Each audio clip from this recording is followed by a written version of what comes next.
À ton avis, quel est aujourd'hui l'intérêt pour Emmanuel Macron de relancer les économies africaines? Est-ce que c'est une question d'hégémonie en Afrique? Je pense qu'il y a un intérêt clairement pour la France de pas laisser l'Afrique s'enfoncer dans la pauvreté. C'est plutôt une question économique qu'une question d'humanisme. La France a une grosse partie de ses multinationales qui produisent les biens primaires que sont l'énergie, les matières premières en Afrique. Donc il faut absolument que ces multinationales françaises, elles ne sont pas que françaises, mais il y a une grosse partie où elles sont françaises, aient une stabilité pour pouvoir travailler. Si demain vous avez une instabilité politique, due aux famines notamment, ces entreprises ne peuvent plus travailler. Donc il faut assurer une stabilité, on va dire, politique et économique à l'Afrique en l'aidant pour permettre à ces entreprises de pouvoir extraire des matières premières et les matières minières du sol africain. Parce que ces entreprises sont françaises. Et puis l'autre chose, c'est que la balance commerciale de la France est excédentaire envers l'Afrique. C'est-à-dire que nous exportons beaucoup de biens vers l'Afrique. Donc si l'Afrique n'a pas les moyens de nous les acheter, il y a moins d'exportation pour nos entreprises. Et s'il y a moins d'exportation, il y a moins de bénéfices. Donc le but en fait du maintien de l'Afrique dans une condition, on va dire, intermédiaire, c'est-à-dire qu'elle puisse acheter nos biens et qu'on puisse extraire ces matières premières, c'est la nécessité pour que notre économie fonctionne bien. Et c'est le but du sommet là en fait. Donc on va injecter quelques liquidités pour qu'elle aille un peu mieux et pour qu'on puisse toujours commercer dans les deux sens avec elle. Mais aucunement ce sommet n'a pour but de sortir l'Afrique de la pauvreté et de la mettre sur la voie du développement, parce que ni nos entreprises qui sont sur place, ni nos entreprises qui sont en France et qui exportent vers l'Afrique n'ont intérêt, in fine, à ce que l'Afrique s'en sorte mieux. Parce que si l'Afrique s'en sort mieux, il y a une partie de nos multinationales qui devront rentrer chez elles, et il y a une partie des biens qui seront produits directement en Afrique, et nos entreprises françaises n'auront pas besoin, ne pourront plus les exporter. Donc le but est toujours de maintenir l'Afrique dans une position plutôt intermédiaire, suffisante, qu'elle ne tombe pas dans le chaos, mais qu'elle ne se développe pas non plus. Et c'est un peu l'objet de ce sommet où on annule un petit peu de dette, où on donne un petit peu d'argent par-ci par-là, sans que ce soit un grand virage économique pour l'Afrique. Est-ce qu'aujourd'hui l'Afrique elle a besoin d'une intervention de l'Occident sur son économie? Qu'est-ce qui l'empêche en gros de s'en sortir seule? Alors déjà, ce qu'il faut globalement se développer quand on est un pays pauvre dans une économie dans une économie mondiale où il y a déjà des pays développés, c'est très difficile. Surtout dans une économie mondiale où on prône à l'Organisation mondiale du commerce le libre-échange. C'est-à-dire qu'on ne peut pas vous apprendre à fabriquer des voitures si vous avez juste acheté des voitures à l'étranger. On ne peut pas vous apprendre à fabriquer, je sais pas moi, un bien produit fini quand il peut être produit ailleurs. Et donc ça met en fait tous ces pays dans une trappe à sous-développement. Ça c'est une réalité. Donc c'est très difficile pour ces pays de se développer. Mais nous avons vu quand même ces derniers temps un certain nombre de pays qui étaient très pauvres, qui ont réussi à prendre la voie de l'émergence, et elle s'est toujours fait en ayant une politique plus agressive que celle qui est faite en Afrique. Le Vietnam, par exemple, avait une politique, quand c'était un pays pauvre, très agressive. Enfin, les investissements directs étrangers ne venaient pas s'installer comme ça au Vietnam. Il y avait du pétrole au Vietnam, ça a mis un temps fou de négocier l'extraction de ce pétrole, parce qu'il fallait reverser une partie à la région, mais aussi une partie au nord, et ainsi de suite. Et là, en Afrique, nous avons les contrats de partage de production qui sont les plus défavorables au pays. Donc il y a un problème quand même d'agressivité des dirigeants africains dans la négociation de l'extraction minière. Et puis après, il y a toute la question du financement et des plans d'ajustement structurel du FMI dont on va parler, qu'ont subi l'Afrique. L'Afrique a été un véritable laboratoire des politiques d'ajustement structurel du FMI, avec des conséquences très négatives sur la lutte contre la pauvreté. Alors justement, en parlant du FMI, un membre de la diplomatie française a déclaré que, a priori, le FMI pourrait débloquer 34 milliards de dollars en droits de tirage spéciaux. Alors déjà, qu'est-ce que c'est exactement que les droits de tirage spéciaux, et est-ce que ça annonce un plan de relance sur le continent africain? Alors les droits de tirage spéciaux, c'est une monnaie du FMI qu'on met à disposition des pays, voilà, pour leur balance des paiements, alors soit pour stabiliser leur monnaie, leur politique monétaire parfois, soit pour acheter des importations. Mais il ne faut pas penser que c'est de l'argent qui est donné gratuitement. Le FMI ne donne jamais de l'argent gratuitement. Il faut l'avoir en tête. Le FMI a des objectifs politiques qui est de libéraliser l'économie. Donc cet argent est donné, mais souvent il est donné en échange de réformes à effectuer. Et les réformes, on les connaît. Ce sont des réformes, privatisation, etc. Et quand je disais que l'Afrique était le laboratoire des politiques libérales du FMI, il faut bien comprendre que je crois qu'il n'y a jamais eu autant de pays qui ont subi les politiques d'ajustement structurel du FMI, que nous avons découvert en Europe avec la Grèce notamment, dont nous connaissons aujourd'hui les effets pour les Grecs. Les pays africains ont subi massivement ce type de politique. Et quand on regarde les résultats de ces politiques, on nous dit tout le temps, oui, mais ça n'a pas marché en Afrique pour des raisons autres que économiques. On nous dit c'est le climat, on nous dit c'est les guerres ethniques, on nous raconte plein de choses sur l'Afrique, mais on ne nous raconte jamais que ces politiques n'ont pas marché parce que c'est des politiques qui ne fonctionnent pas. Vous regardez en fait en Afrique, il y a eu des privatisations, le service public a reculé, les capitaux ont été libérés de tout mouvement, le marché du travail a été flexibilisé, enfin tout a été libéralisé. Et les pauvres sont devenus plus pauvres. L'Afrique, c'est le seul continent qui a vu sa pauvreté doubler ces 50 dernières années. Et c'est le continent qui a le plus appliqué les politiques d'ajustement structurel du FMI. Donc il y a vraiment une conséquence entre les deux. Donc quand le FMI prête de l'argent, il faut toujours se méfier. Et je veux dire aujourd'hui, sortir l'Afrique des politiques imposées par les bailleurs de fonds, moi je pense que c'est déjà une première étape pour que l'Afrique se développe. Je rappelle quand même quelques chiffres, c'est important.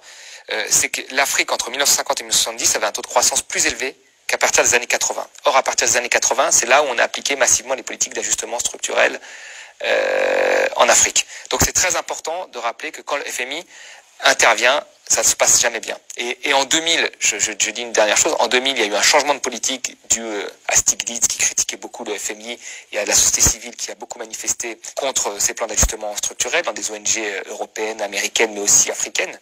Et on est passé à des documents stratégiques de pauvreté où c'était le pays qui devait rédiger contre-échange de fonds du FMI. Donc on est passé d'une situation où le FMI imposait à une situation où le FMI devenait un professeur et il notait les copies. Et en fait, quand vous aviez un document où si les Africains, les dirigeants africains avaient proposé ce que moi je propose, ils auraient eu un 0 sur 20 par le FMI.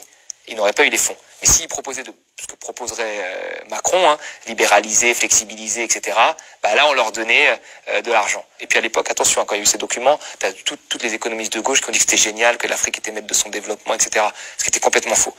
Mais chaque fois que le FMI donne de l'argent, il y a toujours un risque derrière parce qu'il y a des réformes qui sont imposées, jamais de l'argent gratuit.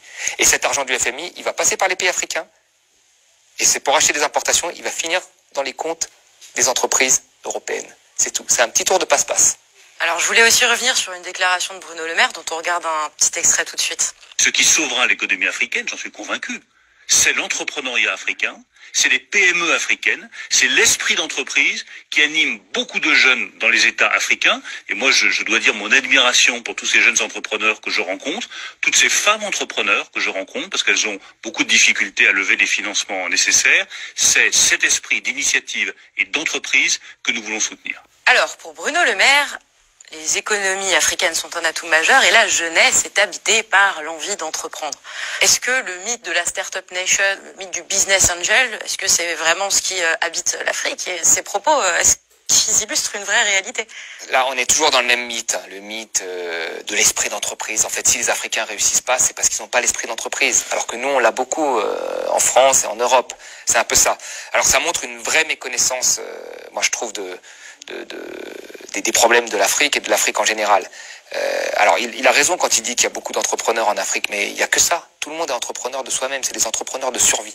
Vous avez des pays où 70% de la population vivent en auto-entrepreneur quasiment. C'est-à-dire que c'est des petits entrepreneurs de la vie quotidienne. Vous savez, quand vous avez des défaillances des institutions, des défaillances de marché, vous les comblez avec une forme d'entrepreneuriat privé de survie. C'est-à-dire que vous allez dans une administration, vous faites 3 heures de queue. Ben, vous avez des gens qui sont des gens qui se font payer pour faire la queue à votre place. C'est leur métier. Ils ont monté cette entreprise, ils disent tiens, il y a un problème, une défaillance, on attend 3 heures pour faire la queue. Moi, je vais créer mon entreprise, je fais la queue à ta place, tu me donnes de l'argent. Donc tu fais la queue, l'autre il va au café, voilà. Vous avez des gens qui sont en même temps fonctionnaires, mais comme l'État a des retards de paiement parfois, ben, ils montent leur petite entreprise pour faire du café devant le fond. Enfin, tous ce sont des auto-entrepreneurs. Vous avez tous les métiers possibles et inimaginables qui ont été inventés en Afrique. Donc les gens, ce sont des entrepreneurs nés, beaucoup plus qu'en France. Ça, il faut dire la vérité. Le Bénin, par exemple, 70%, ce sont des auto-entrepreneurs. En France, les auto-entrepreneurs, c'est 5-6% à peine. Je veux dire, 50% de la population française, elle bosse dans des grandes entreprises intermédiaires de plus de 250 salariés. Donc l'Afrique, elle n'a pas besoin d'entrepreneurs. Elle en a déjà plein. Elle a besoin surtout d'industrie. C'est hyper paternaliste en plus de qualifier ces personnes qui survivent en tentant de pallier les défaillances du système de business angel ou d'auto-entrepreneur ou quoi que ce soit. Enfin, c'est différent d'un auto-entrepreneur français. Bah, bien sûr, là, il y a un mythe du super-héros entrepreneur qui pourrait réussir seul. Mais quand vous regardez en Afrique, même quand vous regardez les plus grands chefs d'entreprise africains, c'est des gens qui sont extrêmement innovants, qui ont inventé des choses. Mais souvent, l'accès au financement, les banques n'ont jamais voulu leur prêter d'argent ou à des taux mirobolants. Donc c'est souvent des entreprises étrangères, par exemple comme Total, qui sont obligés d'investir dans des provisions d'investissement diversifiées, c'est obligatoire, et qui vont prendre le capital d'un start-upper, on va dire, ou d'un grand entrepreneur africain, et lui permettre d'avoir des fonds, et lui, il va s'enrichir, mais voilà. Et vous avez après toute cette petite, tout le reste de la population qui est un entrepreneuriat de survie.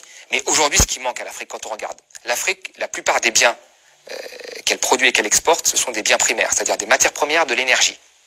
Et ces matières premières d'énergie, elle n'arrive même pas à le transformer sur place. C'est-à-dire que par exemple, un pays comme le Congo, il exporte du pétrole, le pétrole est transformé en essence en France, et elle importe de l'essence. Alors elle pourrait transformer son pétrole en essence chez elle. Donc là, elle aurait une industrie qui permettrait d'employer des Congolais, voilà, et de transformer un produit qui vient de chez elle. Et ben il n'y a même pas ça. Mais ça, personne n'en parlera, parce qu'à qui ça profite de transformer? Ben, ça profite aux industries européennes. Donc personne ne dira, le problème de l'Afrique, c'est le franc CFA. Enfin, j'ai jamais vu, moi, un pays qui n'ait pas sa propre monnaie, qui ne soit pas souverain de sa propre monnaie. Quand un étudiant, quand Macron était en visite en Afrique, qu'il a tutoyé un président qui allait comme ça en disant qu'il allait réparer la clim, on s'en souvient ça, en le tutoyant, reste ici, tu vas réparer la clim. Soit dit en passant, quelqu'un qui a vécu en Afrique sait qu'il y a quand même un respect des anciens qui est un peu plus élevé, on va dire, que chez nous. Après, un étudiant lui a posé, trié sur le volet, parce que les étudiants étaient triés sur le volet. Dehors, ils manifestaient, dedans, ils devaient être avec Macron. Et ceux qui étaient dedans, il y en a un qui a eu le courage de poser cette question du franc CFA et de la souveraineté monétaire. Macron, il dit, est-ce qu'il y a un économiste dans la salle? Il dit ça, genre, le franc CFA de ne pas être souverain de sa monnaie, c'est génial. Bah, allez dire ça à la Chine, au Vietnam, vous allez voir comment ils vont vous répondre, ou à l'Amérique du Sud, vous allez voir. Enfin, la politique monétaire, c'est la base. Donc ça, on n'en parlera jamais. Le fait que quand une entreprise investisse en Afrique, qu'elle soit obligée d'investir, je sais pas moi, dans des raffineries, etc., comme des pays du Golfe le demandent, comme des pays d'Amérique du Sud, ça, il faut pas en parler. Vous voyez? Donc il faut dire, l'entrepreneur c'est super, on va te donner un peu d'argent, microcrédit, 2-3 euros, tu vas pouvoir arrondir tes fins de mois, et c'est toi qui vas sauver l'Afrique. Non. Si on veut un vrai plan pour sauver l'Afrique, il faut, moi je l'ai dit, que les dirigeants soient un peu plus agressifs dans les négociations. Ils peuvent le faire aujourd'hui parce qu'ils ont le choix avec des pays comme la Chine, qui sont intéressés par leurs matières premières. Et donc il faut qu'ils fassent jouer cette concurrence pour être plus agressifs, comme l'Amérique du Sud, comme sont les pays du Golfe. Il faut qu'ils exigent que les entreprises multinationales, qui sont principalement européennes, qui viennent tirer leurs matières premières, réinvestissent dans l'économie locale pour qu'ils puissent transformer leurs produits finis. Ça, ce sera la première étape. Le reste, les institutions, la baisse de corruption, elle viendra après, comme ça a été le cas chez nous quand on s'est développé. Le 9 mai